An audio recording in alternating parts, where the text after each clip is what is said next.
वालेकुम, कैसे हैं आप सब लोग। होप सो कि ठीक होंगे, जहाँ पे बने खुश रहें, आबाद रहें, आमीन सुम आमीन। आज जिस टॉपिक पे बात करने वाली हूँ वो बहुत ही ज़्यादा आप ये कह लें कि इस चीज़ पे एक टेंशन क्रिएट हुई है। एक थोड़ा सा सिनेरियो भी कुछ ऐसा चल रहा है और उसके बाद फिर इंडिया का इस तरह से रोल सामने आना पाकिस्तान को लेकर, वो भी बड़ा हैरान कुन साबित होता है। अक़वाम मुत्तहिदा में और यानी यूएन में भारत और पाकिस्तान आमने सामने आ गए हैं। दुनिया जो है जंग से क्यों डर रही है, इसमें मैं आपको ये तो दो एटमी ताकतें हैं, ये एक बार फिर आमने सामने। अक़वाम मुत्तहिदा में शदीद इल्ज़ामात, जंगी बयानात, पानी का तनाज़ा, कश्मीर मिसाइल हमले और पूरी दुनिया खौफज़दा है।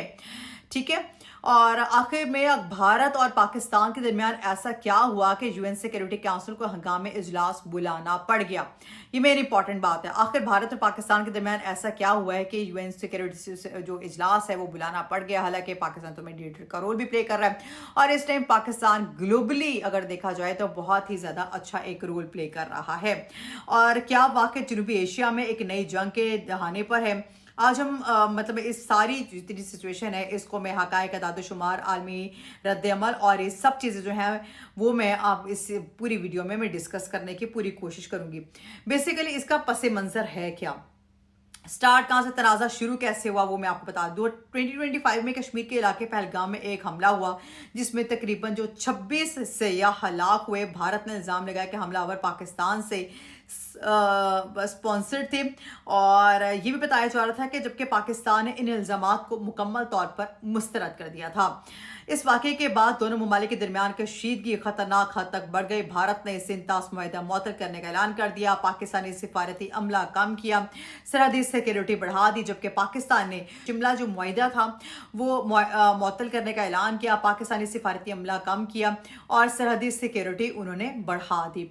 जबकि और अगर फौजी कार्रवाई और मिसाइल हमले के हवाले से बात की जाए तो मई 2025 में भारत ने ऑपरेशन सिंदूर के तहत पाकिस्तान और आज़ाद कश्मीर में मुबैना दहशतगर्द ठिकानों पर हमले किए और भारत का दावा था कि 9 मुख्तलिफ मकामात को निशाना उन्होंने बनाया है। पाकिस्तान के मुताबिक बताया जा रहा है कई शहरी हलाक हुए, बच्चों समेत आम शहरी मुतासर हुए। पाकिस्तान ने जवाबी कार्रवाई भी की। माहिरीन के मुताबिक ये 1999 की कारगिल जंग के बाद सबसे खतरनाक फौजी कशीदगी थी। ठीक है। फिर अक़वाम मुत्तहिदा में हंगामी सूरत हाल के अगर हवाले से बात की जाए तो 5 मई 2025 को अक़वाम मुत्तहिदा सलामती काउंसिल ने भारत और पाकिस्तान के मसले पर बंद कमरा हंगामी इजलास बुला लिया और फिर उसके बाद उन्होंने कहा जा रहा है जो सेक्रेटरी यूएन सेक्रेटरी जनरल है उन्होंने कहा कि एंटोनियो जो थे वहाँ के, उन्होंने बोला कि भारत और पाकिस्तान के दरमियान कशीदगी कई सालों की बुलंद तरीन सतह पर है। उन्होंने दोनों ममालिक से मैक्सिमम रिस्ट्रेन यानी इंतहाई तहम्मुल की अपील भी की गई है।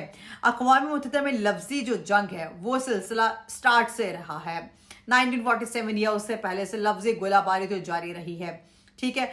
भारत ने पाकिस्तान पर दहशतगर्दी की सरपरस्ती के इल्जामात लगाए, फिर उसके बाद सरहद पर हमलों के इल्जामात लगाए गए, अक्सरियत पसंद ग्रुप्स के जो सी है वो हिमायत के इल्जामात लगाए गए, जबकि पाकिस्तान ने भारत पर कश्मीर में इंसानी हकूक़ के खिलाफ वर्जी, आबी जारियत, इलाकाई अदम इस्तेहकाम के इल्जामात आयद किए हैं। पानी की जंग को लेकर अगर बात की जाए, जब भी कोई सिचुएशन होता है पाकिस्तान जो इंडिया होता है ना, वो जो पानी होता है ना वो पाकिस्तान की तरफ छोड़ देता है। खैर, सिंतास माहदे के क्यों इतना अहम है इस हवाले से बताते, दरिया सिंध जो जिसके डैम जो के जहाँ से सारा पानी जाता है यहाँ पे डैम से, उस हवाले से बात 1960 में वर्ल्ड बैंक की मदद से होने वाला इंडस वाटर ट्रीटी दुनिया की कामयाब तरीन आबी मुआहदों में शुमार होता था, लेकिन 2025 में पहली बार भारत ने इसे मुअत्तल करने की बात की। आम अदाद-ओ-शुमार के हवाले से अगर मैं बात करूं तो पाकिस्तान के तकरीबन 80% जो ज़राअत इन दरियाओं से मुनहसिर है। मुल्क की 1/3 बिजली भी इन्हीं पानियों से जुड़ी है। माहिरीन ने खबरदार किया है कि पानी का बहरान जंगी सूरत हाल पैदा कर सकता है। पाकिस्तान इस मसले को भी अक़वाम मुत्तहिदा में उठाया है। दुनिया क्यों खौफज़दा है इस सिचुएशन को लेकर। भारत और पाकिस्तान दोनों एटमी ताकतें हैं और अंदाजों के मुताबिक भारत के पास 170 प्लस एटमी हथियार हैं और पाकिस्तान के पास 170 प्लस एटमी हथियार बताए जाते हैं और मौजूद हैं। पर 2025 की कशीदगी में पहली बार ड्रोन जंग गहरे मिसाइल हमले, हसास फौजी जो अड्डे हैं उनको निशाना बनाने का दावा किया और वो सामने भी आए। माहिरीन ने इसे दुनिया के खतरनाक एटमी फ्लैश पॉइंट्स में शुमार किया है। आलमी जो रद्द अमल जो आ रहा है, अमेरिका, चीन, रूस और ममालिक के जो जिन्हें उन उस हवाले से जो जो रद्द अमल आ रहा है वो क्या है। दुनिया भर के ममालिक ने फौजी जंगबंदी और मुज़ाकरात की अपील की है। अमेरिका ने दोनों ममालिक से राब्ते किए हैं। चीन ने तहमुल की अपील की है। अक़वाम मुत्तहिदा ने सालिसी की पेशकश की है। खलीजी ममालिक ने मुज़ाकरात पर जोर दिया है। बिलाखिर अमरीकी जो सिफारती दबाव के बाद जंगबंदी की खबरें जो हैं वो सामने आई। अब सवाल क्या असल सवाल क्या है कि आगे क्या होगा। क्या ये सिर्फ वक्ती सीज फायर है? क्या जनूबी एशिया वाकई एक नए सर्द जंगी दौर में दाखिल हो चुका? माहिरीन कहते हैं कश्मीर मुसलसल अब भी हल तलब है। पानी का तनाज़ा मजीद जो खतरनाक हो सकता है। दोनों ममालिक के दरमियान एतमाद तकरीबन खत्म हो चुका है। सोशल मीडिया प्रोपेगेंडा हालात जो है मजीद खराब कर रहा है। अब जो आता है पाकिस्तान और भारत के जो यूएन के हवाले से अगर बात की जाए, क्या अक़वाम मुत्तहिदा वाकई भारत और पाकिस्तान के दरमियान अमन ला सकती है? क्या ये तनाज़ा मजीद खतरनाक जो शक्ल है वो इख्तियार कर सकता है? मुझे कमेंट सेक्शन में ज़रूर बताइएगा।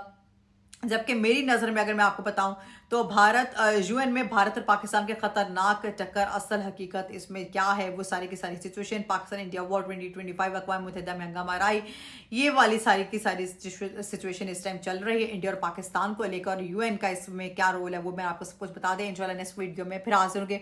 टिल देन टेक केयर, अल्लाह हाफ़िज़।